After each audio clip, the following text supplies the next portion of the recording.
morning, everybody. Good morning. Good morning. Good morning.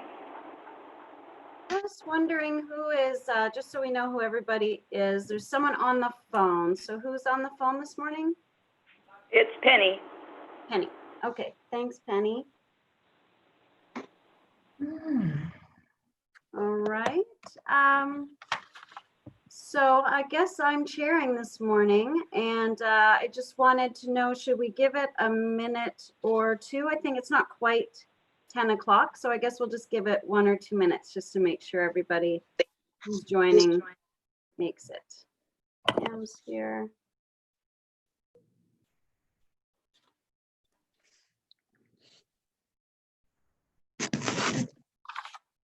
I think we're missing, but maybe not, is Fire Chief Pankhurst on the line?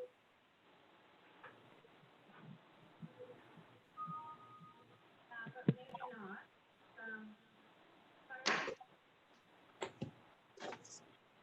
And Linda isn't there, right? Linda Nydam? Okay. So I think it's just those two members of the committee who are missing. Holly, did we have regrets from either of them? You know? Just let me check on that. Just see there's an email from Linda just now looking for the link. She had a computer problem. Just let me check on that. Just see there's an email from Linda just now looking for the link.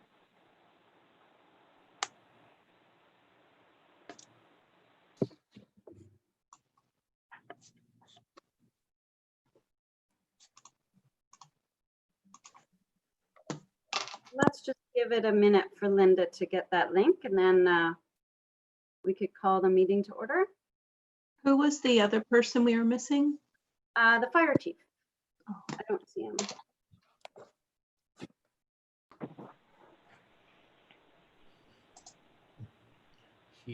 Just looking at his calendar, he may be away this week. I can't see his calendar, but he's got something blocking off the week, so he may be away. Yeah, I don't have anything from anyone. Okay. Well, let's just wait for Linda and then we can get started.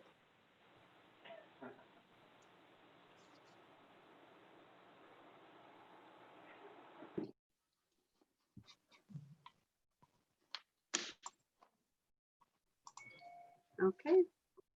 Linda, is that you? Actually, it's Barb Condi. Okay. Barb Condi. Yeah. And there's Linda. Okay. All right. So if everybody's okay, I'll call the meeting to order and officially say good morning. Thank you to Heather and Rod. We spent some time over in the break doing some organization, and thank you to Holly for sending out our agenda package today. Can I have a motion to adopt the agenda this morning? So Councillor Elmsley and a seconder, Councillor Dunn. Is there any discussion about the agenda? Otherwise, all in favor, or are we doing all in favor? Hands up? Yeah, I can't remember. Okay, excellent. Are there any declarations of pecuniary interest this morning? None there. Any on the phone? Nope. Okay. All right, so now we'll move on to item 4, the minutes of the previous meeting, which were sent out by Holly. Can I have a motion to adopt the minutes, please? I'll make a motion. That's Penny. Penny? Okay. Yes. And seconder? Councillor Richardson? And is there any discussion about the minutes from the previous meeting? No, seeing and hearing none. Can I have a vote then, please? All those in favor? In favor. On the phone and Yep. Excellent. Okay. So we've passed, that's item 4. So item 5, business arising from the minutes. We have our revised terms of reference. That's item 5.1. And that was revised in order to accommodate the co-chairs. Did you want to speak to that, Rod? Yeah, I believe the only change is the wording around to permit co-chairs as well. And I just noticed we also have, it's the correspondence as a memo later on the agenda. It's the same item, just as a memo to the committee, but the revised terms of reference are as provided last time, just with the co-chairs. Okay. I was just going to remind you, Amy, as well, just for everybody knows, I forgot at the beginning that the city, through city council or city communications, the meeting is being live streamed on YouTube, just for everyone's information. Yes. Thanks. Great. Good reminder. So we don't need an additional motion at this time to accept the revised terms of reference? No. Okay. All right. On to new business. There was nothing listed on the agenda. Is there anything that anyone wanted to raise at this time under new business? Yes, Councillor Elmsley. Thank you, Madam Chair. I was seeing some information in this week about a place called Home, saying that they had some concerns going forward. They thought they would be okay for now, but going forward, they felt that they may have some challenges.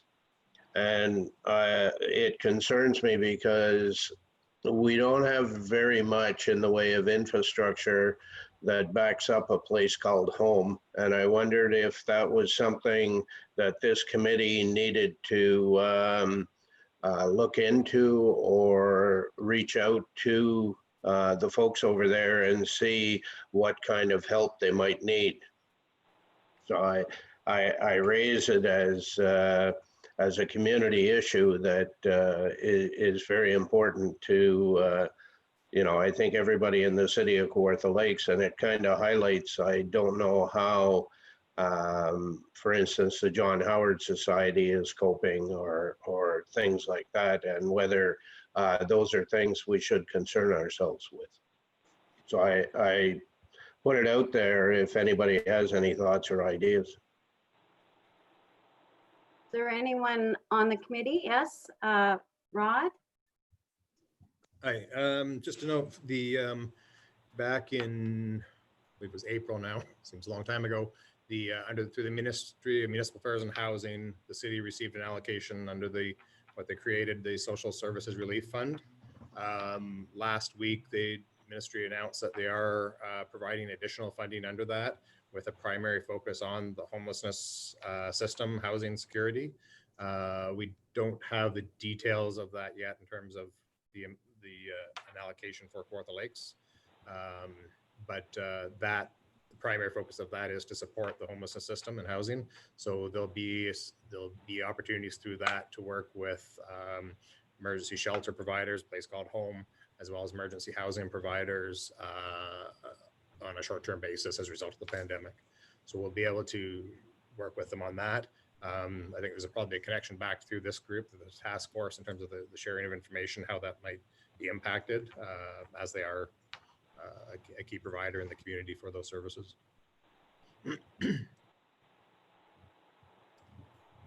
So perhaps maybe at the future meetings, I can give updates on that particular fund and impacts there. But we are continuing, as the city is one of the primary funder of a place called Home on an ongoing basis through our homelessness programs. So we can certainly keep an eye. We are keeping an eye and working with them on that as well.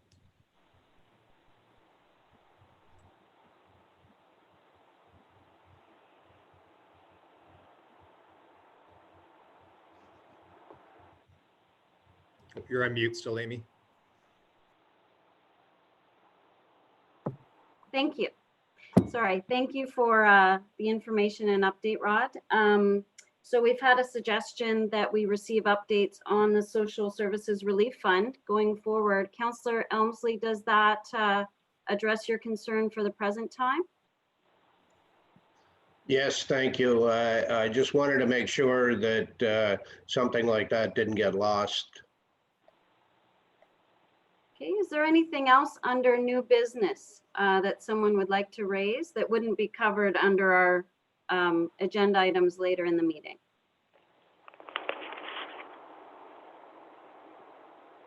Penny, is that you? No, I'm good. Okay. Just had one question, Amy. Mm-hmm. From what I count there's 126 organizations that we're working with. So how do we coordinate all that? That's a lot of organizations, and they're all good organizations, but food banks to seniors clubs to so many of them, which are great. But so who is coordinating all the help for those organizations? It's kind of a momentous task.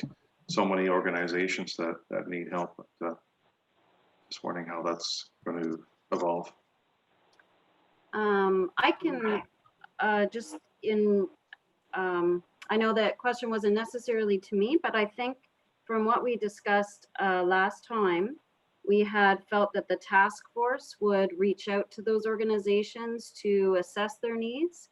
But I think it's a good point that we'll have to have some kind of a point system or that might assess those needs. Marina has something to suggest. Go ahead, Marina.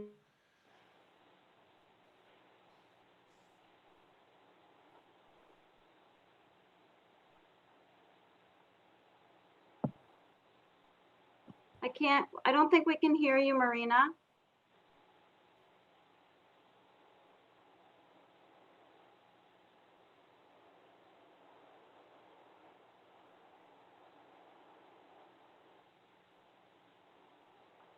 Sometimes I know I've seen people have trouble when they've got headphones in. Could you maybe unplug your headphones? Oh, okay.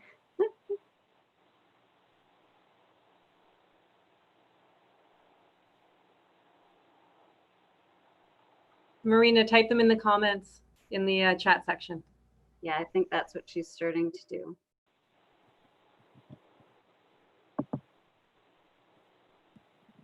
Is there anyone, so Marina's just asked for a minute to figure that out. Is there anyone else who'd like to speak to the question raised by Councillor Ashmore? But on some of them I can comment. So from those lists that were circulated, was an initial sort of inventory of various agencies and providers and groups. Some of them are provincially funded, municipally funded, and some independent in terms of fundraising or other sources. So just from the standpoint of going forward, I would think we'd be looking at identifying what part of the gaps is identifying what is their funding source and what's at risk or what are the pressures of increased demand and things.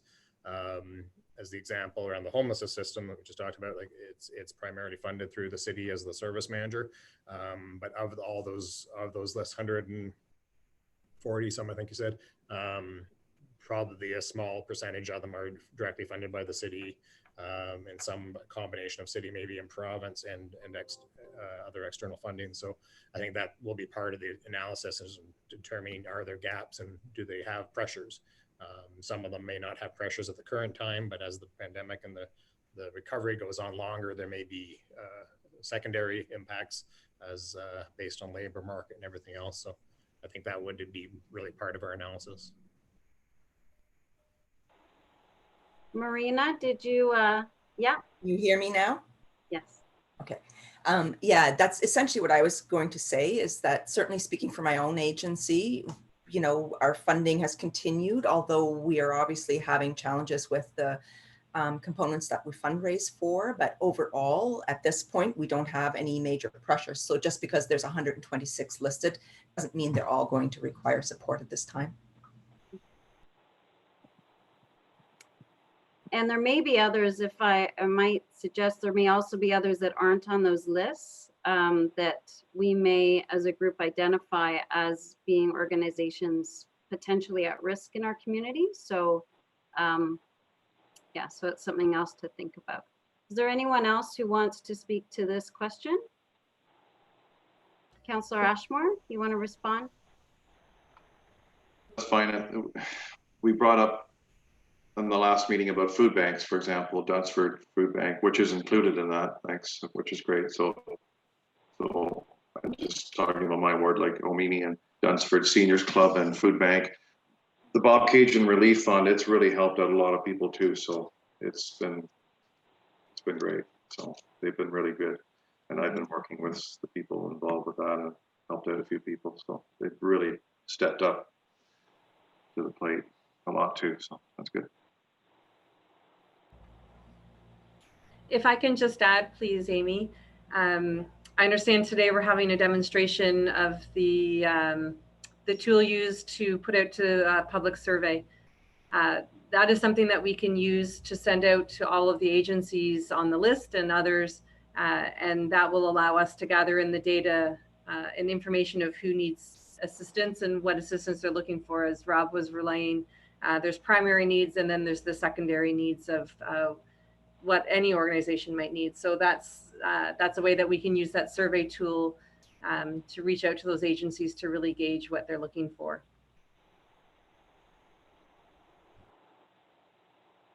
Okay, oh, go ahead, Linda. Thanks. And just quickly, I would add, you can hear me okay, right? Yes? Yes. Good. I would add that if we are strategic in how we sort of generate the membership of our working groups, then ideally we can have some point people that would have some direct communication with some of the other committees where a lot of the like agencies would sit on, and that would help with the coordination because it is a lot of agencies. Thanks.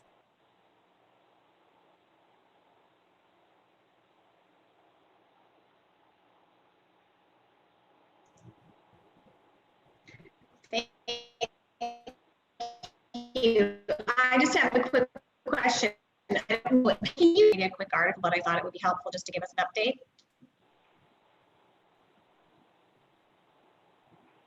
Sorry, I couldn't catch quite all of that. Was that you didn't read the, no, sorry. Can you repeat that? I read the article, what the United Way has already done for the community in the last week with the 96,000. I was just wondering if Penny wanted to give an update on that. Sure. Yes, thanks, Amy. Yes, so the application process closes this Friday. We received applications and we have funding for both the City of Kawartha Lakes and Haliburton County. So we'll be wrapping that up by the end of the month. As it's a rolling intake, so I can't comment on any others that we're just looking at right now, but we do have several that we're just still reviewing. I don't know if there will be other future funds coming. That's the Emergency Community Fund. We were also able to give out almost $50,000 for seniors, mostly food programs in both communities as well. And so that part has already wrapped up. So that's kind of our status at the moment. Thank you, Penny. Any questions for Penny?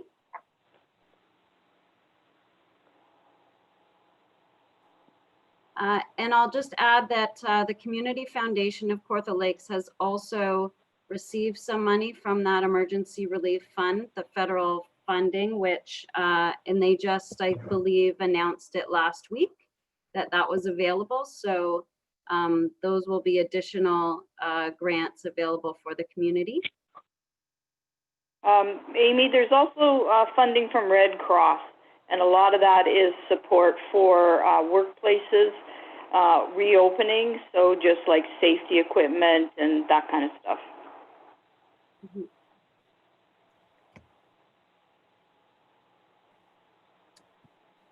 Okay, is there any further, the lists that were circulated, I had thought we might discuss them further down once we've kind of worked through the framework of the group, working groups, but we have had quite a bit of discussion already. Would the committee like to discuss those community lists now at this time instead, in terms of, are there organizations or groups of organizations that we think are missing? It's, you know, it's a very good list, but just wondering if there's some categories that we need to catch. Councillor Elmsley? I was I was going back to just the previous discussion about where funds may be available, and I wondered about the community foundations.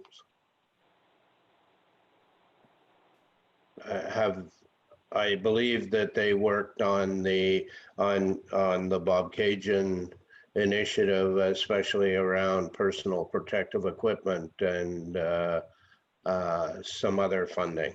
But I'm not sure if they are still available to help out in some instances, or whether their charters and things allow that. I can respond to that. So the Community Foundation of Kawartha Lakes did just release last week a call for applications for the emergency relief funding, similar source of funding to what the United Way and Red Cross have been working with, but with some, you know, different parameters in terms of minimum and maximum grants, etc.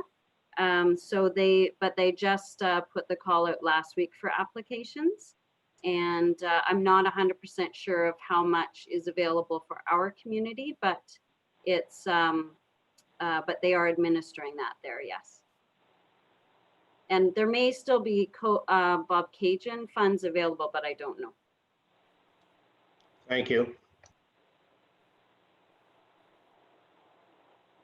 So in terms of those community lists, I just wanted to put on the table one area that I thought and I do believe we had it was mentioned at our last meeting, but there was a question about whether sports and recreation groups should be on the list. And they probably aren't all going to be the same. I'm aware of one organization, which is Lindsay Gymnastics Center, which is a tenant of ours.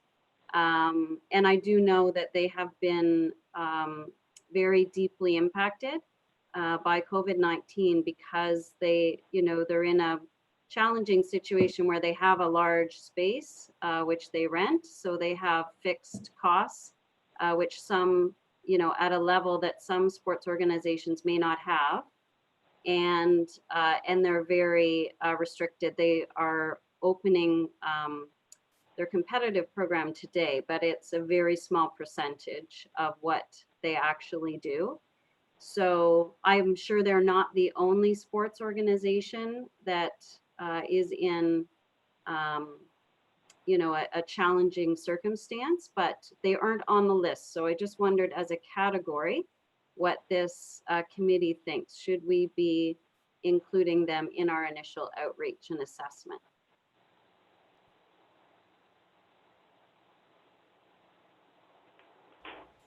Amy, I wonder if that's, if we have someone from the Sport and Recreation Council sit on one of the task force, so then that does cover off all of them. They could collectively speak about all groups or any specifics.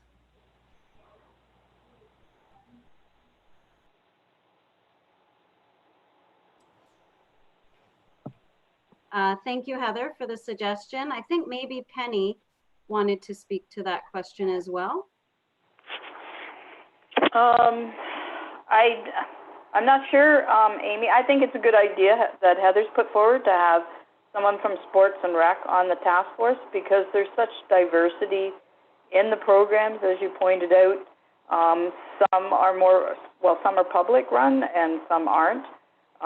Some own the space that they're in, some don't. And obviously it's going to be a slow go for opening for all of those. So if we had a Sports and Rec person, they would have that information. Okay. Yes, Rod? just gonna say, I was gonna ask Shelley, Shelley Cooper's with the Community Services Department, whether Shelley would have access to that or through the Parks and Rec Division. Like if there's a city listing of those groups that we could access, or that Shelley, if you had a contact you'd be able to collect. Yeah, I can put a list together of some groups. That's no problem, and provide it. Oh, can you hear me? Yes, thank you, Okay, Shelley. no Yeah. problem. Thanks, Shelley. Okay, is there anyone, do we think that Heather's suggestion is the best way to collectively address that group of sports and recreation? I'm seeing some nodding heads. Councillor Dunn? Yeah, I'm just thinking about this. So if you want a non-staff person, and without suggesting his name in particular, if we reached out to someone like Pete Sanderson, who's involved in everything when it comes to sports, he could probably provide a general contact person. If he couldn't do it himself, he could probably provide a general contact person from the team angle as far as sports and recs goes, because he's with the Optimus Club, and any kind of work projects we've had as far as putting in lights and putting in washrooms at Wilson Fields, it's always been spearheaded by the Optimus Club. Pete's been around forever, knows everybody, and he might be a good contact. Any comments on that suggestion? I was just going to add, that's a great suggestion, Councillor Dunn. Is there a sport and recreation council within the City of Kawartha Lakes? I wonder if that person would be the appropriate person, only because they have the networks already built into that group and they're formalized. And I wonder if Mr. Sanderson, who Councillor Dunn was suggesting, might be good on a working group. I think Peter would be absolutely excellent, because the nice thing about Peter Sanderson, if you get Peter, you get Jan. The two of them have worked together like they're a team. Pete would certainly know whether or not there is a sports and recreation council. He would know that information. While we're talking, I'll dig up a phone number, and then I can give you that in a couple minutes. Marina? There's the Kawartha Lakes Sport and Recreation Council. Yeah. And they do have a website. I don't know who, I can't remember. I did meet with somebody from them once, but I can't remember the contact name, but they do have the contact information on their website. Yeah, we have representation on that council. I know one of our managers is on there, Rob Sear. So we've got a couple of suggestions. So one would be that we approach them officially and ask if they might suggest someone to be on one of our working groups. Doesn't mean that Pete and Jan couldn't also be invited. So Pete or Jan. Could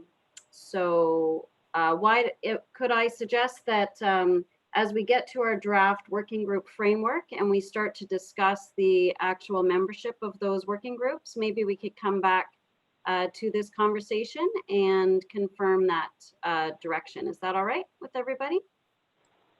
Yeah, that's fine with me. I wasn't thinking originally of the sports and recs groups, but sports and recreation is so important in mental health. Mm-hmm. It's an important part of being healthy. I just never thought of it before, so I think it's a great suggestion that we get them involved. Okay, is there anything else under new business that anyone would like to raise before we get to our focus area? Seeing nothing. Okay, so we're moving on to item 7. And the first item under here is the draft working group framework. So Heather and I wanted to have something that at least the committee could start with, rather than just starting with a blank canvas. So Heather, do you want to maybe, since I'm sharing today, would you like to kind of give us a brief run through of the draft framework that we put together? Sure, thank you, Amy. As Amy had said, we wanted to put together some ideas and a bit of structure to it. It's much easier to talk about what's already there instead of creating in a group like this. So please feel free to add any additions or deletions, any edits to this. It's a starting point for us to work from. And also to bring the conversation forward from what we were just talking about, any potential community members or groups that we feel we should extend that invitation to, we can have that discussion once we get the framework, you know, kind of put together and decided upon. So can I assume that everyone has read it, and I'll just go over the points really quickly.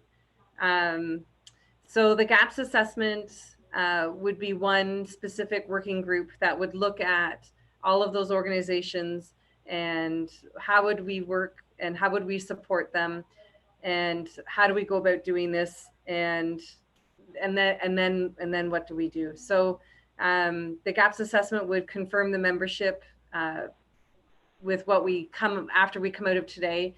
The first meeting of that working group would really look at where else are we missing, so we make sure we capture everyone. And then to confirm the scope of the target survey, excuse me, so looking at what information do we need to gather and how many layers do we need to gather from this, from the group. And looking at, do we have health and social services? Do we have the sports and recreation that we were just talking about? Do we have other supports that are out there for seniors and for youth and that sort of thing? And coming up with those, with the scope of the survey questions as to what it is we want and who we want to ask.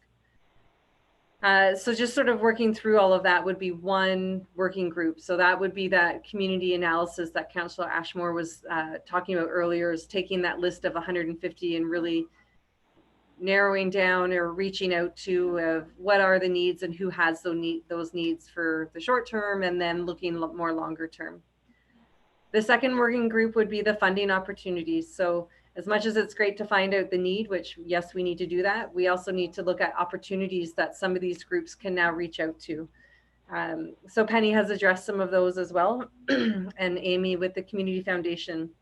So there are opportunities, but really looking at putting those resources of funding opportunities in one spot and supporting those organizations to go through that process. So that would be the second working group. At this point, when Amy and I were talking about it, we thought these were the two that came out of the discussion the last meeting. Once these are done, then, or once we get these established and working, it may come out in another meeting or two that we might need an additional working group, and we don't need these ones anymore once we get to that end. So it's sort of that ebb and flow of, these are our needs right now, and as we work through, we'll establish more and tidy up some that we don't need anymore. So let's start with the first one of the gaps assessment. If everyone has reviewed it, are there any additions or comments or deletions to the content of the suggested framework here? Okay, Linda. Thanks. Just a point of clarification. I kind of brought this up last time. The framework sounds like we're looking specifically at what are the agencies and organizations experiencing as gaps for them to be able to effectively deliver service. But there will also be gaps that are identified within the community in terms of what we would like to do as a service system that may or may not be part of how these agencies would traditionally provide service. I think it's a kind of a fine point. Does that make sense, or am I talking sort of circularly? I'm thinking that this group would come across those pieces that we would probably need to look at more collaborative responses to some of the gaps as opposed to just an agency specific response to some of the things that are coming up. Does that sound like, pardon me, it fits the criteria of this group, or does that feel like it's a separate thing? Or do we feel like I need to define that better? Well, I'm wondering if, because I don't think it fits with what Heather and I were thinking initially. We were thinking the gaps we were trying to identify was that, as you've said, for the agencies in providing their service. I think what you're describing is more a needs assessment of the community more broadly. Would you agree? Yeah, I would. I suspect that this assessment would potentially lead into that broader assessment. It could be related. So are there other thoughts on the committee about Linda's suggestion, and how might we go about that? Would that be a separate working group? Would it come as a natural follow through of this group? Just some Is thoughts it our on that? responsibility as a committee? Like, is that within the scope of what we would be hoping to do? Would be my other question. Thanks. Yes, Rod? I think it does flow from that as well, and sort of it does meet the sort of the overall focus of the task force as well still. Like I said, it may largely out of that 150, 40 some agencies and groups or providers, we're adding in, bringing the sports and recreation as well. I think through that process, if there are those gaps, like Linda was saying, they'll sort of flow from that. And will be identified as sort of information from them in terms of what they're seeing these days. So I think whether it sort of grows into that or becomes an offshoot of it, I think it will be ultimately a key part of it. Between those 150 that probably in some way or another aren't many full gaps in terms of a full gap in a service or a need. It's just how it's being met in the current environment. So like I said, I think it more evolved from that. Whether or not it's a need for a separate group after that sort of depends on I suppose, the extent of the gaps. Yes, Brenda? That community gap analysis is a really important part of the community safety and well-being plan. It's a requirement that we do that in order to create the plan. So that is also part of the work of this task force, is to create or to look at that community safety and well-being plan and put that together. So the current gaps assessment will feed into the overall community gap assessment, I would believe.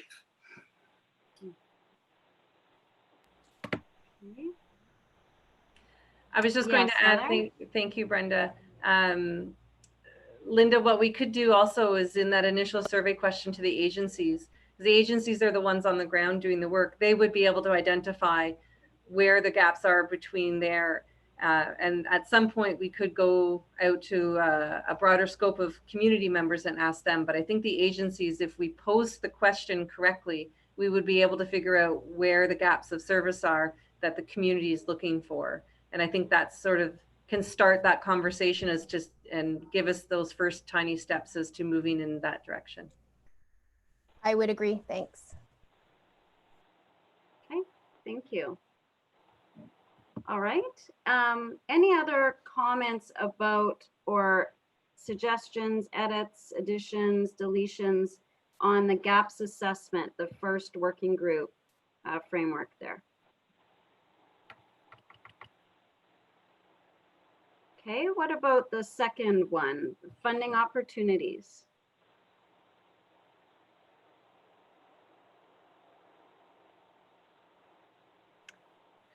All right. Just a comment on that one, just on the funding opportunities, is trying to keep, maybe one of the challenges, maybe just keeping on top of that.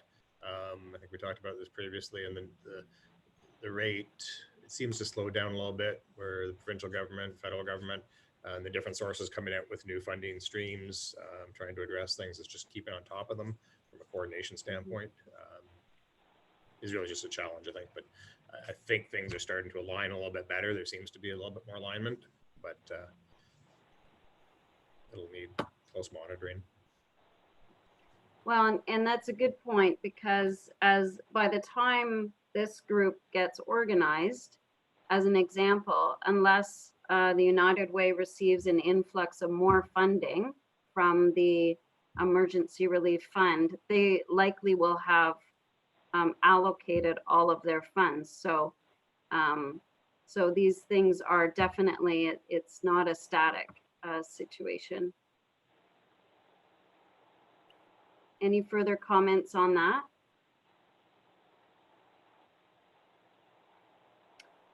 Okay, so with the framework of these two working groups, then that sounds like we're generally satisfied with the framework. I don't believe we would need a motion to accept, but I'll look to Rod for direction on that.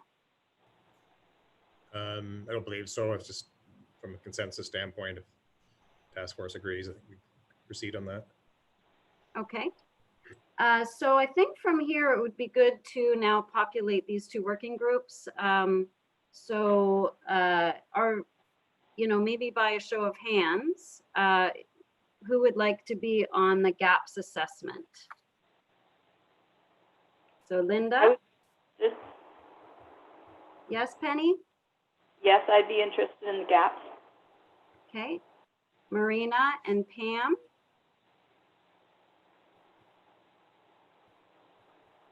And Councillor Richardson?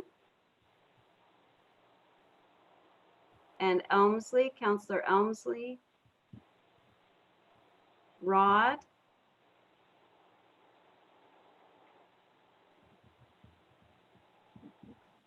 Okay.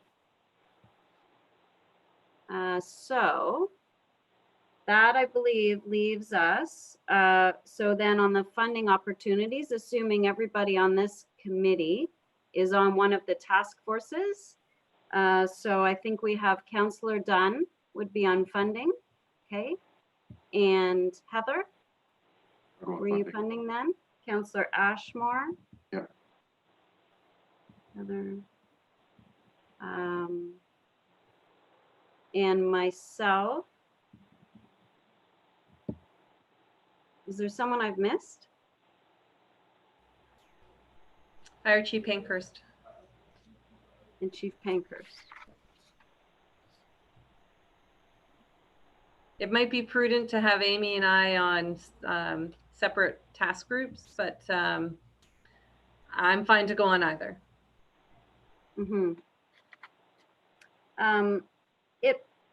In my estimation, the largest group, the largest task is the gaps assessment.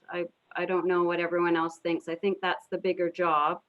The funding's going to be slightly, and it also may follow through from the gaps assessment.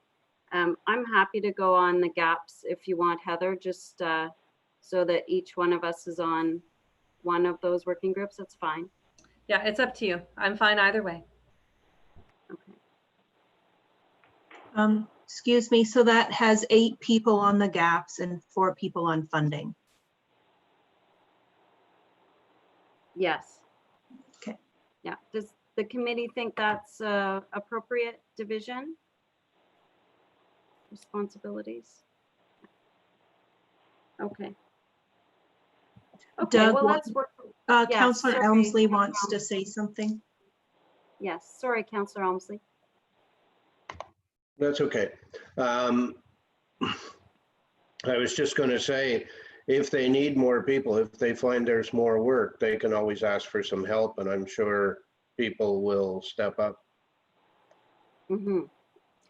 Well, and yes, and so the next thing we really have to think about is who else do we want from the community to be on these on these working groups. So at our last meeting, we talked about inviting the school boards to provide representation on both working groups. So that was confirmed at the last meeting. And now we've just talked about the Sports and Recreation Council. So an invitation to sit on the gaps assessment working group.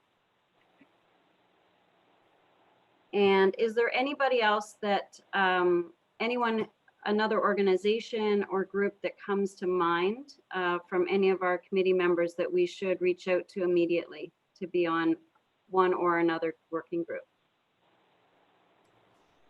Whether it makes sense around the community foundation on the funding, just their awareness, if there's somebody from there, you may know as well, Amy, in terms of what the funding sources are available. Linda, you had your hand up as well.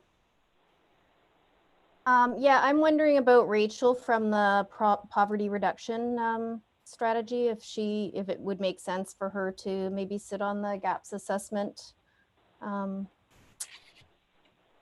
committee, working group. And okay, Marina? I can certainly ask her, as she actually works for me, but I am the co-chair, so it's up to you whether you feel that we're both needed or not. It's prompting me to unmute. Yeah, no, I think that's great. If we have that strong presence from the poverty reduction, then that would be great. I think. Okay. Yes, Councillor Elmsley? I was wondering if it would be appropriate to ask for somebody from CFDC.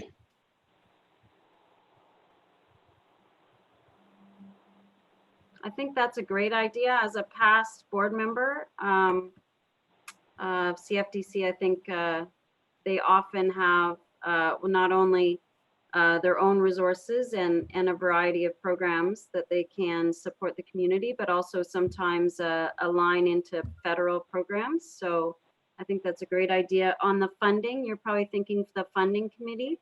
Yes.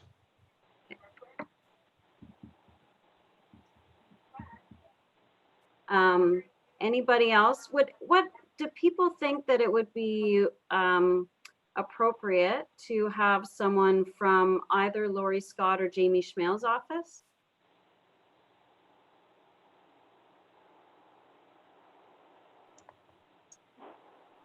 Councillor Elmsley?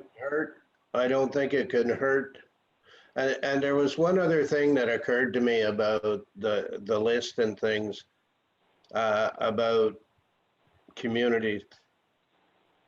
Are we ignoring churches, or are they all included? And I know in Finland, for instance, there's a council of churches, and I just wonder about them as community agencies and people and organizations that have a number of people attached to them and whom community members depend on.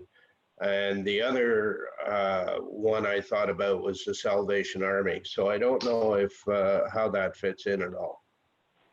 Councillor Dunn, were you going to comment on that? Yeah, on the either Lori or Jamie's office, good idea. I would get somebody if I was going to prioritize, I would get somebody from Lori's office because most federal funding flows through the province anyway. And she's in a stronger position, I guess, as far as government goes than Jamie is. So if I was going to target somebody, I would target Lori's office first.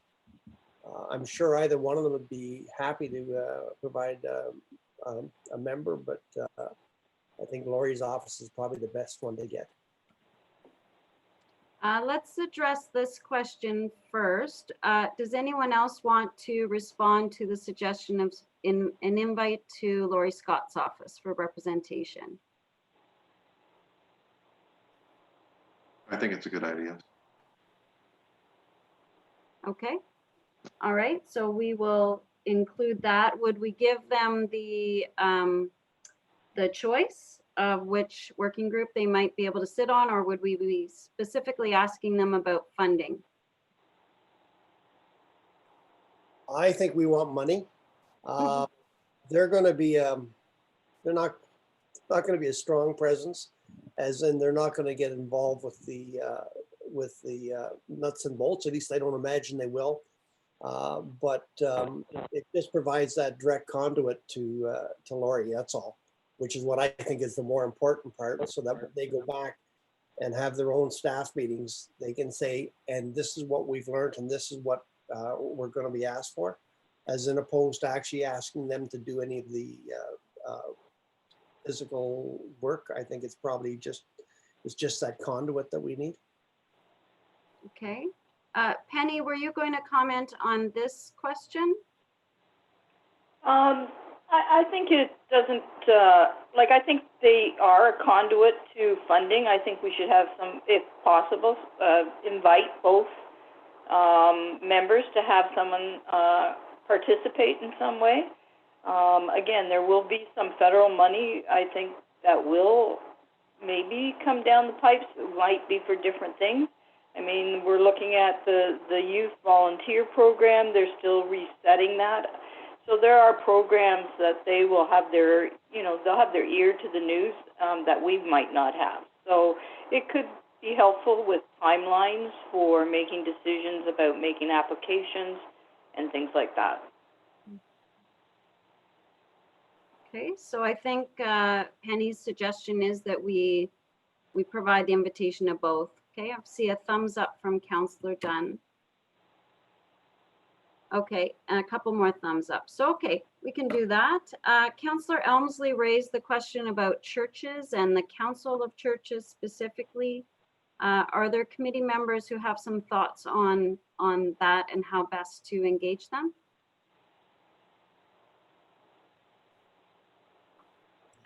Yes, Rod? Just more of a comment on the original sort of inventories we did on some of the previous listings and some of those documents.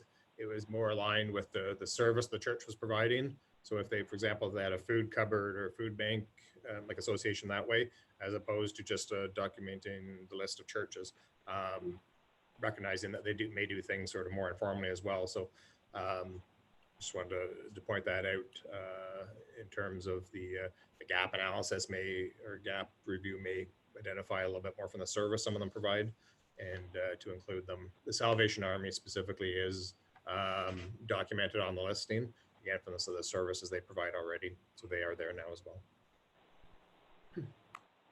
Yes, Councillor Richardson? I was going to actually comment along the same lines. I know down my way, it's all the churches are the ones that are actually, running the food banks. So I think it's all encompassing. Yes, Heather? I wondered if the church community, the faith community as a whole, could be a recipient of one of the surveys that we do to ask those questions, as opposed to formally asking them to join a working group at this point. We could find out what their needs were and what services they are providing. And that's part of that gaps assessment. And if there's a larger, I know in Lindsay, there's a deacons group, and there's other groups in smaller communities where the faith leaders all get together and have and meet and discuss items. So I wonder if we could have one representation from each of those groups if it was deemed necessary. But let's find out if they have any needs first. They do provide a lot of support into the community, but they might be okay at this point. But let's maybe focus one of a few questions through the survey response tool to find out if they do require anything. Can I ask, Rod, is that possible? Do we have, I guess we do have from maybe the city, we would have a list that we could add, strengthen the outreach list? We probably do. I can look into that. Let's see what we have. Penny, are you raising your hand? No, I'm good. Okay. You just light up green, so I'm never quite sure if that's if you've unmuted yourself for a reason. Okay, so we have a good sense. I think we've identified some community members we'd like to reach out to. Is there anybody else at this time that the committee wants to raise that we should be? Yes, Heather? It was brought up at the last meeting. Canadian Mental Health Agency Association should be added to the gaps assessment. Okay, good, great catch. Thank you. Anybody else? We can always add people as we go. We may see some gaps in who we've got around the table. So now just a question probably for Rod. What is the process by which we issue these invitations? Do the invitations come from the co-chairs or from the city on our behalf, or what would be the appropriate means to do this? The working groups will be more informal than the task force as a whole. As the name implies, working groups, they're not part of formal agendas and things such as on the city from the city standpoint, not live streaming meetings and things like that. So it's really at our discretion how we want to go about that, probably by either personal contacts where no one or with individuals, or emails out to just sort of solicit interest to begin with, I guess, and then just accepting people.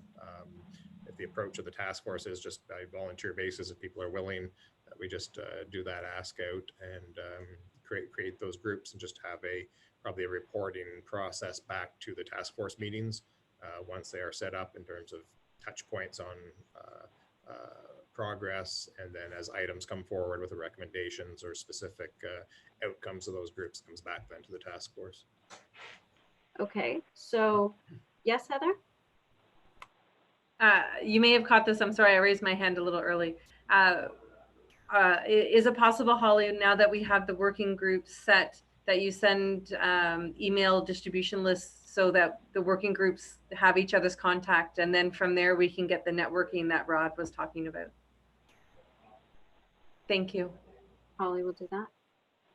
Okay, is there, so let's just make sure that we have, we're clear on who's inviting whom to join groups. So, so I may miss somebody, so you can catch them. The school boards. I think, Linda, the last time at our last meeting, you spoke very glowingly about the school board's contribution.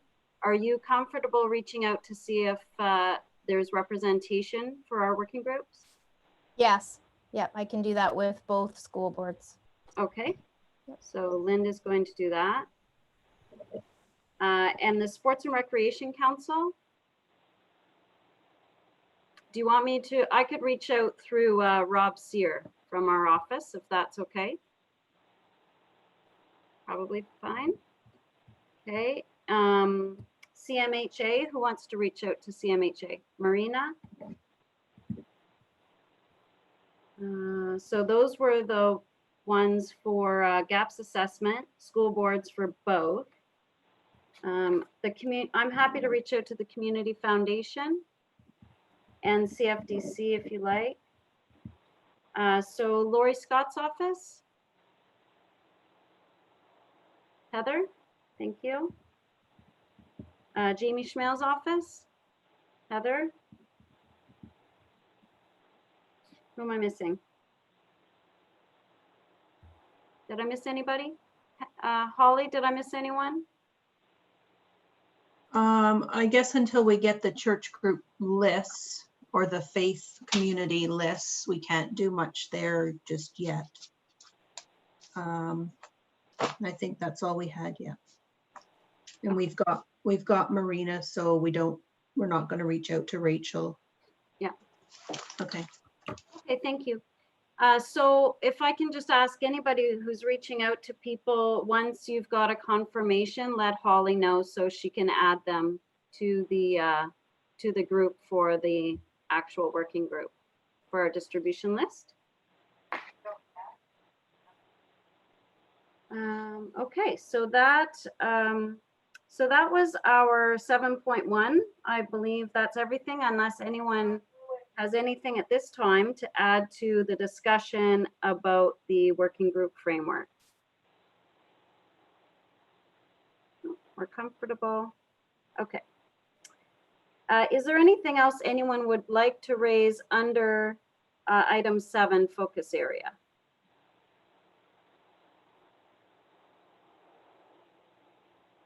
Okay, seeing none. Thank you. We'll move on to item 8, engagement strategy, and Brenda Stonehouse is going to do a demonstration for us. Thanks, Amy. I'm just going to share my screen. Find it here. Can you see my screen? Everyone see Jump In? Okay, so this is Jump In Kawartha Lakes. This is the online engagement tool that the city is using. And we're using it for a number of different projects. And so I wanted to take you through what we're using it for and show you what other communities are using it for to engage for recovery. So before we get into the actual tool, I'm going to talk a little bit about the engagement spectrum. So there are a number of tools we can use. And we can do them either in a controlled environment, a mixed environment, or a very open environment. So depending on what information we're looking to get back from people and whether or not we want them to engage with each other determines the types of tools that we're going to use. So a controlled environment is generally polls and surveys. We're asking for information, we get that back, and we can look at all the data. The mixed environment, things like stories and a guest book and Q&A, so people can ask and we can respond. So that is us engaging with people specifically. And then the open environment is where people can engage with each other on the topic. So things like a discussion forum, ideas where they can provide ideas and other people can comment and like it, and places. So this is a map where people can put things on the map. So there are a number of different ways we can engage. So the Economic Recovery Task Force has set up their project page. And right at the top, they have a video about how to register on Jump In. So we want people to register for a couple of reasons. One is so that we have an idea of who is responding and who is taking part in the engagement.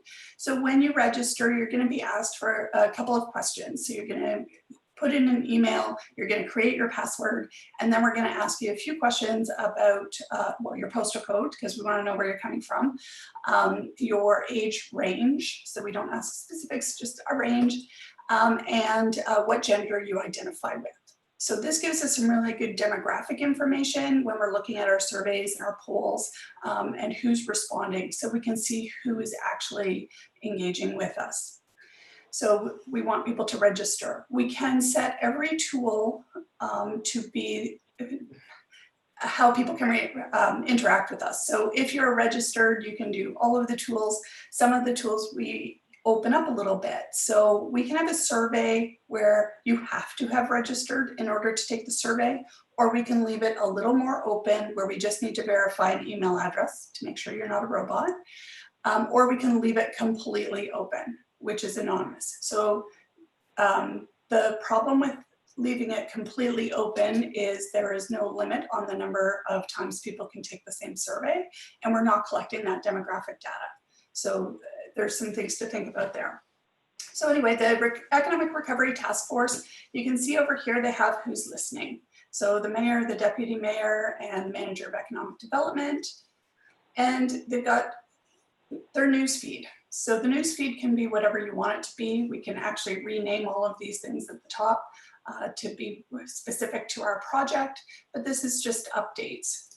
They've put in a forum, which is a discussion forum. So do you have an idea to help the local economy recover? Share it below. And so you can go to the discussion. There is currently not a lot happening in the discussion forum at the moment. But then they also have ideas. So this is where people can put an idea in, other people can like it or comment on it.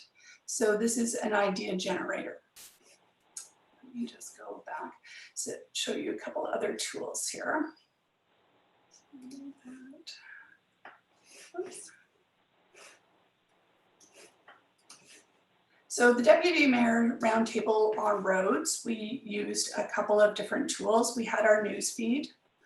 We had a Q&A. So people submitted their questions and we could respond to them either privately or publicly. So when the question comes in, the person who is the administrator is notified by email that you have this question, and then you go through the back end of the program to say, okay, yes, I'm going to respond to this question publicly. When you do that, an email is sent back to the person who asked the question. So they get that in their inbox, and then it publishes to the site. So everybody else can see it too. So this was a great opportunity for us to educate the broader public on questions that we've heard a lot. So we thought it would be a great idea to do that. And we can also choose to respond privately. So we did that when questions got very specific.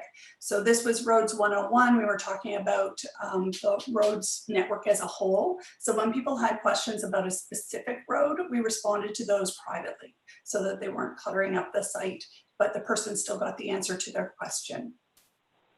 We also did a quick poll, and these are great. We tend to leave the quick polls open so anyone can go in. You can do a number of these, and as soon as people select their answer, they will see the results in live time. So those can be included here, or they can be included along the side in what we call the widgets. So if you just had a quick poll that you wanted to get an answer to, you could throw it over here and people would see it throughout the entire project. So let me just go back here and show you how we used it for the strategic plan. We did a number of things. So we had a project timeline on this one that walked people through all the different stages of the project. We had the news feed. We had feedback, so we were looking we had a couple of surveys. So the first survey was the overall survey, and then we had feedback. So we put in another survey. You can have as many surveys as you'd like on this site, and you can send out a link specifically to the survey through social media or other avenues. So people don't always have to sift through this to find them. You can send a link directly to the survey to make it easier for people. We did a number of quick polls on how people should have good government. So we had a number of these. How would you like to protect our lakes and rivers? So again, this was left open and people could vote as many times as they wanted. And as soon as they voted, they see the results in live time. So that is that project. So let me just put this down. So other communities are using these tools in a number of ways. So Brampton, this is the same tool. They're using a different theme, so it's laid out differently than ours, but the functionality is the same. So they have a social support task force, senior support, economic support, youth support, community resources. They have a number of different things on theirs. But if we go to the social support task force, they've put in a video, they have a survey, there's an application process for food, for volunteering, government support. Some of these stay within this tool, and some of these, like the volunteer, is a link to their actual website. So we can link back and forth from different websites as well. And then they have ideas. And you can see that people have commented and that they've liked these ideas. So this is where they're asking their community, you know, how can we support the community and one another during this time? And people have thrown in their ideas. Kingston has something similar, again, different layout, same tool.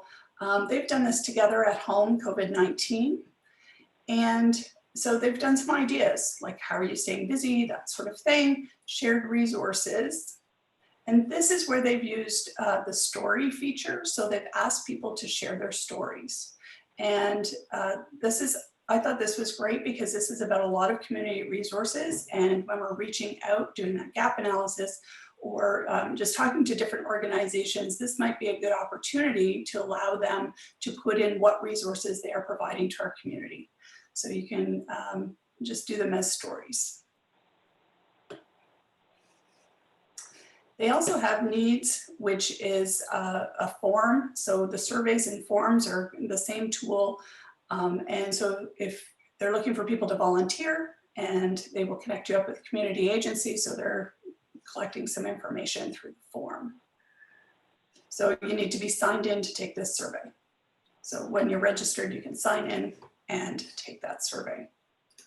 Sudbury, again, has a different layout, but the same types of things: economic support and recovery, community vibrancy, social support, youth, seniors.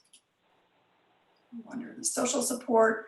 So they've changed the wording on these tabs. So on Be Inspired, this is their news feed, but they're sharing all of the good news stories. They've got Help Others. So this is the short survey, the form if you want to volunteer. The feel good stories, videos and photos, and then reach out. So this is a question and an answer. So we can customize this to be however we want it. You can see on the side, they've got some important links, who to call, some inspiring stories by category there. So it's all really customizable. And on the back end, we get really great information. So we get some really great data, some charts, graphs. If we ask people for an open-ended question and they're filling something out, so we did that with the strategic plan, you're able to add tags to comments so that you can sort them by category. So with the strategic plan, I went through all of the comments and put tags on them for things like environment, economic recovery, downtowns, you know, those types of things. So it's really easy to categorize them and get a good idea of what people are asking about. So are there any questions, comments on the tool? Anything I can show you?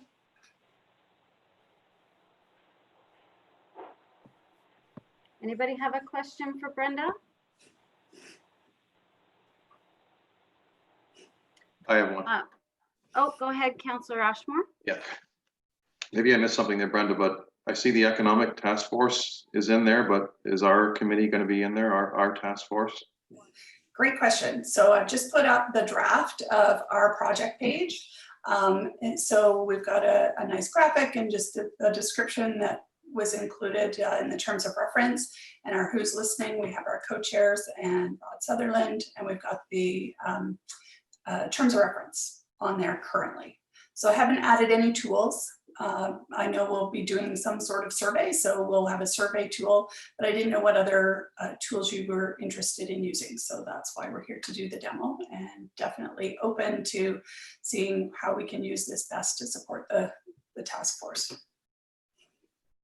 Okay, so right now it's just the economic task force that's live right now in the jump in? Correct. Do you know when roughly we'd be included in the surveys and in the website? I can publish this site at any time. I think we want to populate it a bit more, get the survey in there first. And as soon as we have that, we can publish it. Okay, thanks. Yeah, I'm an administrator on the site, so I have access to publish this right away. So we don't have to send it through another group or anything to have that done. Thank you. Are there other questions for Brenda? Councillor Elmsley, looks like. Oh, I can't see everyone, so. Councillor Elmsley, go ahead. Thank you. I just wondered, Brenda, whether it would be an idea to put up all the community agencies that we've identified. And then if anyone looked at it and felt that we were missing something, they may inform us. Sure, and we can do that a couple of different ways. One, we can share the list that we already have and ask people to fill in a form if there's a change to the information, or we can start from scratch and say, let us know what's out there, and then verify it with the list we already have. So a couple of ways to do it, but yes, absolutely. Well, and that actually brings up a little note that I had, which was that the list that we have is, I mean, there are emails for some, but not all, certainly. So it's, you know, it's kind of hit or miss in terms of what type of contact information we have for them. Yeah, and so we may want to put a survey on here, a form really that they can fill out. And we might just want to put out a broad-based media release that says, are you an organization? Tell us who you are and give us your contact information. And we can get that back in. From the forms and surveys, we can export right into Excel. Would the committee like to see that on this page to help us get a better list in terms of contact information? I can't see everybody, so if you have anything, if you start talking, I'll see you. Sorry.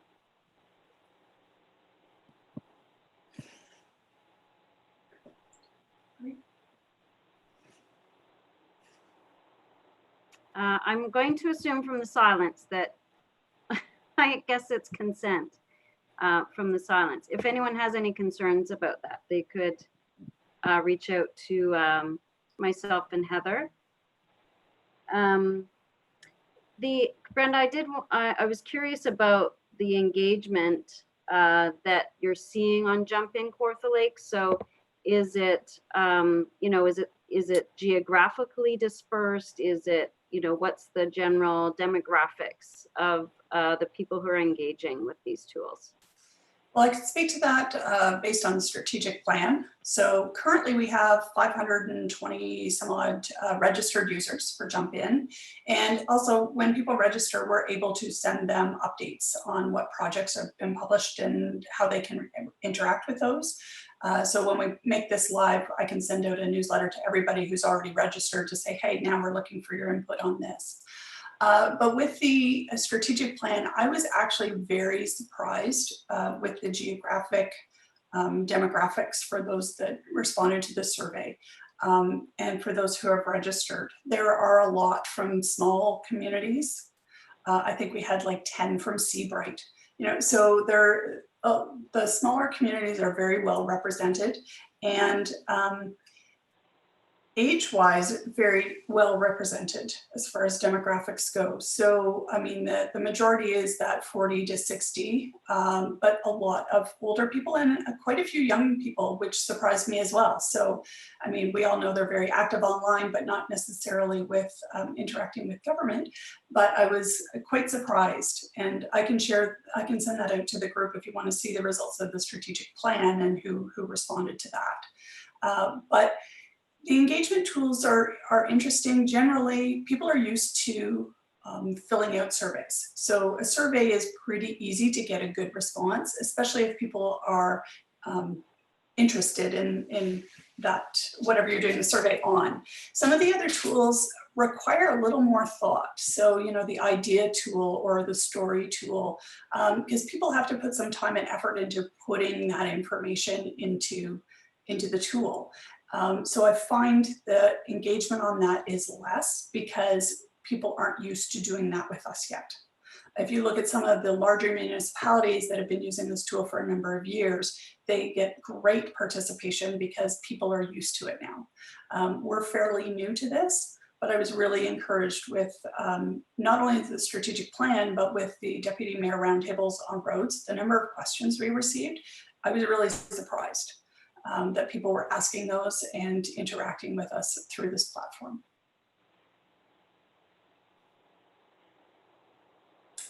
You're on mute, Amy. Super, thank you. And I guess if we have our targeted list of people the organizations we want to respond, we would be sending them an email with the specific link for the surveys. That I think we can do that. So that Absolutely. should generate higher results in our target population. Yes, absolutely. And if we're sending it directly to agencies, do we want them to register, or do we want to just leave it open that anyone can respond to it if they have the link? So there's a number of different publishing options we have as well. We can do a public site for community pandemic recovery. We can do a protected site just for organizations. So we can set it up to look similar to this, but have just organizations talking to us and to each other and keep it tighter. So what we would do there is create a group based on the emails of those organizations, and they would be the only ones able to access it. So we have options with that as well. So I think some of those details we could leave up to the working group, but are there other questions or comments from the committee for Brenda? Marina has a comment. Marina, would you like to speak to that as well? I was just saying that I think it's a great idea to have that private page for the agencies. I think, sometimes it probably gives you some additional confidence to say things that you might not want to necessarily say for everybody to see, but that you do want to share with your colleagues. Mm-hmm. Any other, I'm trying to scroll through the photos. I only have a few people on. Oh, they're okay. Brenda took her screen away. Anyone else want to make a comment or ask a question? Just around, I was just going to mention, I don't know if you're going to mention it, Brenda, around the other task force, the economic one, economic recovery task force, just from an information standpoint for the members. There's, we talked about this at the very beginning. Sometimes it's hard to separate. You can't really separate economic recovery from community recovery. It's just a different focus. But for watching keeping an eye on what they're posting to have that connection with the other task force. And I know I've touched base with Rebecca Mustard from Economic Development about sort of more formal back and forth, but just for information for the members and anyone else in terms of keeping track of what some of their outcomes are as well, because I think we'll have certainly have connections there and additional opportunities in terms of shared initiatives or information. Thank you. Okay. So, all right. Yes. Sorry, Councillor Ashmore has just put a question in the chat about public versus private. So I think the intent would be to have two project sites that look similar, one for the public so we can engage with them, and one specifically for organizations so that we can get more information from them in a private site. But does that not make it more difficult? Like you're duplicating things. Why not just have one site? That's just my question. I think we would be using different tools and asking different questions. I mean, when we're looking at the overall community gap analysis that Linda had mentioned earlier, we're going to be asking the public what gaps they see in the community. Whereas when we're talking to the organizations, we're asking them for specific gaps within their organization or agency. And there may be an opportunity in that private site to partner groups up, to connect some dots for people, to get working groups within segments there that the public doesn't need to be part of. Right, so it's just sort of a different way to engage. Instead of having an in-person meeting, you could do a chat or a discussion forum on the organizational site where they can talk, sort of the nitty-gritty of the agency challenges as opposed to the public. I think they're two different audiences and they could be used very effectively differently, if that makes sense. Yeah. Okay. Okay. Yeah, I think there was a good example earlier as well when we were talking about assessing needs, sort of the hierarchy of needs in the community, that if an organization has funding sources that are at risk, they may not want the entire public to be aware of that, but it is something that they would want to privately share so that we could understand their specific predicaments. So. Okay, any other thoughts that you'd like to speak to or ideas around engagement strategy in general, this agenda item? Thank you very much, Brenda, by the way. That was a great presentation. Really helpful to know what the scope is of the tool.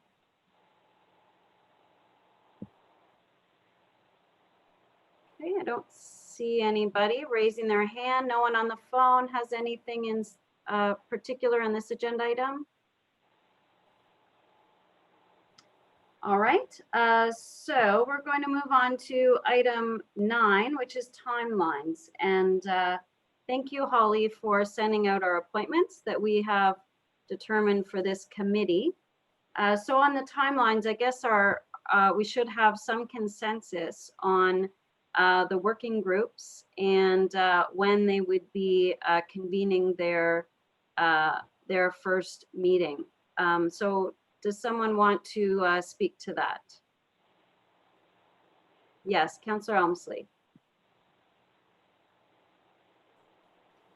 I think it would make sense to have the working groups initially meet in the alternate weeks so that they could bring information or questions or concerns to the committee when it meets the following week.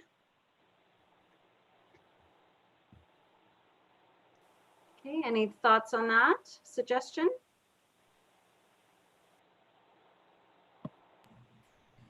Marina? I would just say that's a good idea and I would agree to that. Yes, Linda's got a thumbs up. Okay. Now, oh, and Councillor Dunn. So there's I think we had talked about at the last meeting that if we felt that the frequency of our committee meetings were too frequent, because once the working groups get rolling and they're very active, we may find that it is, for whatever reason, it might be too many meetings for the members of the group, or just that the work really is happening at that working group level, and maybe the committee doesn't have to meet as frequently. But I think we agreed that we could assess that as we go, and that the importance was the urgency of the task before us. And so we do need to kind of front load the work in this presently. So, so we have our committees. I know we have certainly the committee members confirmed for each of those working groups. Holly's going to send us out the group lists, but we also have some members from the community we're going to invite. So is it reasonable that everybody would get those invitations out in the next, say, 36 hours? We would reach out to those that we've identified, we volunteered to contact. Yeah. Marina, do you have a comment or are you just agreeing? No, I do have a comment. I have a question, Okay. actually. Thank you. Please go Just ahead. Logistically, Holly, will you be participating in the working groups? And if so, I think we need to make sure, like as far as note taking, we need to make sure that they don't overlap or, right? So I will let my boss comment on that. okay, Holly's boss. Rod? We hadn't discussed that yet, but we can touch base on it today and just confirm, just in terms of scheduling and things over the summer. Yeah, because I was just thinking we want to make sure that if that is the case, that we don't conflict, right? And yeah. I've already reached out to the person I'm going to invite, so hope to hear from them shortly. Okay. Okay, so hopefully within the next, by the end of day tomorrow, we have our community representatives have responded and said whether they're willing or not, and we've communicated that to Holly. We should also be able to find out whether Holly can participate in our working group meetings to help with minute taking. Once those groups are established, then someone's going to need to take the lead on establishing the meeting, actual meeting times. And Heather, you and I are both on working groups. Should we start that way until maybe there's a chair of the working groups chosen, if someone else wants to raise their hand at that time? Yeah, okay. All right, so Heather and I will help to schedule those first meetings then. But I guess if everybody's committed to a meeting next week, then just be aware that you're going to have to squeeze something in to your calendar next week. Okay, anything else from timelines, on timelines? I was just going to mention on the work or the main task force meetings, we did send out the meeting invitations for 2 in July with the holidays, with the July 1st, then the August civic holiday. We have 2 in July and then 2 in August right now. It's not quite bi-weekly. And then we'll probably continue into September, but right now it's just those 4, including today, that are set up. We'll update that into probably by early August into September. Thanks. Okay. All right. I think we're moving on to agenda item 10, the roundtable discussion. So I'm sure there are lots of topics for a roundtable. So please raise your hand or call out if it's Penny. I don't have any topics at the moment. Okay, Penny. Thank you.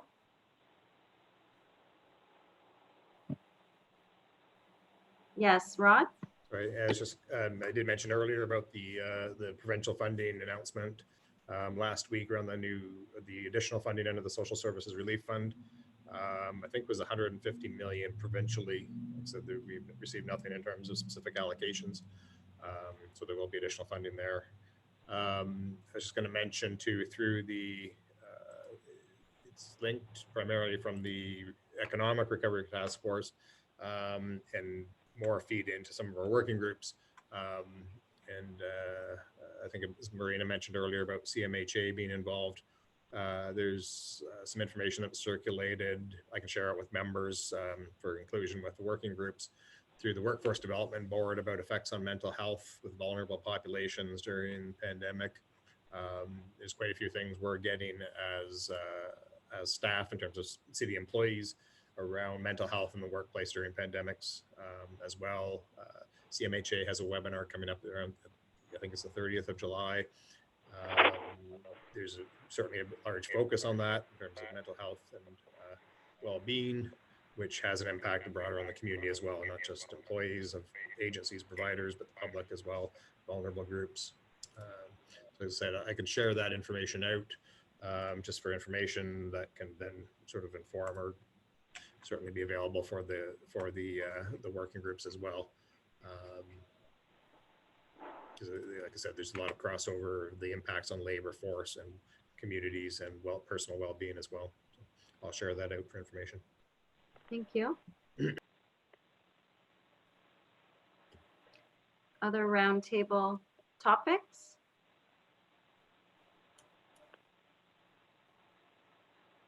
Yes, Councillor Ashmore. Just a question. If we have anybody else from the public who've expressed a desire to be on the subcommittees, can they still put their name forward? Like, for example, on the funding opportunities or the gaps assessment, just some way they want to contribute. And they, they took the time to say they wanted to be on this committee, but they didn't make it on the committee, but on the task force, but they'd like to play some sort of part. Is there any way individual members of the public can still put their name in and participate in one way or another? Is there a comment from the city perspective, Rod, on that procedurally? It'd be open. It's open to, I'm not sure whether the timing, it might be, like if the first meeting is going to be next week, sort of from that, get those invitations out. We do have a list of people that expressed an interest.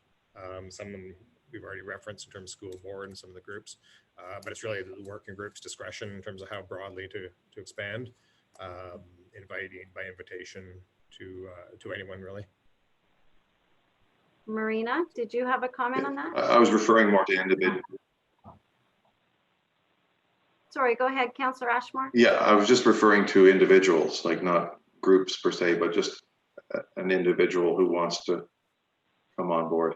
Are we still allowing them to come on if they express a desire to be on one of the working groups? Or is it pretty well, have we decided who's going to be on all these working groups? I know that one thing we had said was the working groups might themselves identify some gaps yet, and so might proactively want to fill some of those gaps. Marina, did you have a comment on that as I was just going to say, from my perspective, I don't see why we wouldn't consider anyone that applies. That's not to say we would just take anybody, but because obviously we want to, keep the working groups to a certain size, but I don't see why, including individual members of the public, we wouldn't at least consider their application and interest. The other thing I was just going to say is perhaps through Brenda, you mentioned about the sending out information through the jump in or the press release, soliciting public input to either working groups or various aspects of the work of the groups as well.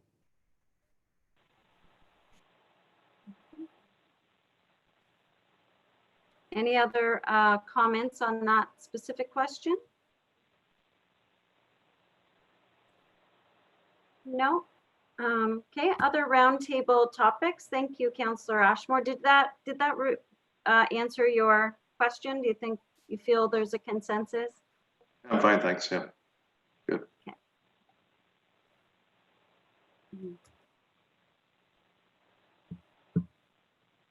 Anyone else? No? Okay. All right, then we'll move on to correspondence, which is item 11. And we have the memorandum 11.1, which was, that was shared with council. Rod, do we need to, we've spoken about it generally, it just was reflected the change in the terms of reference to allow for co-chairs. Yeah, it's just Anything? right for information, I think, just to receive. Okay, so do we need a motion to receive? Yes, Councillor Elmsley, motion to receive. A seconder, please. Okay, Councillor Richardson. And all in favor will show of hands. And Penny, was that a yes? That's a yes. All right. Okay, so that passed. So we've received that correspondence. So seeing nothing else for today's agenda, then our next meeting is July 20th. And Heather, are you able to chair on that day? Okay, so Heather will be chairing. Okay, so everybody's got that in their calendar already. So just a motion to adjourn, please. And Councillor Dunn. Okay, thank you, everybody. I hope you have a great day. Thank you. Take care, everyone. Thank you for chairing, Amy. You're welcome. Thanks, Thank everybody. you. Bye now.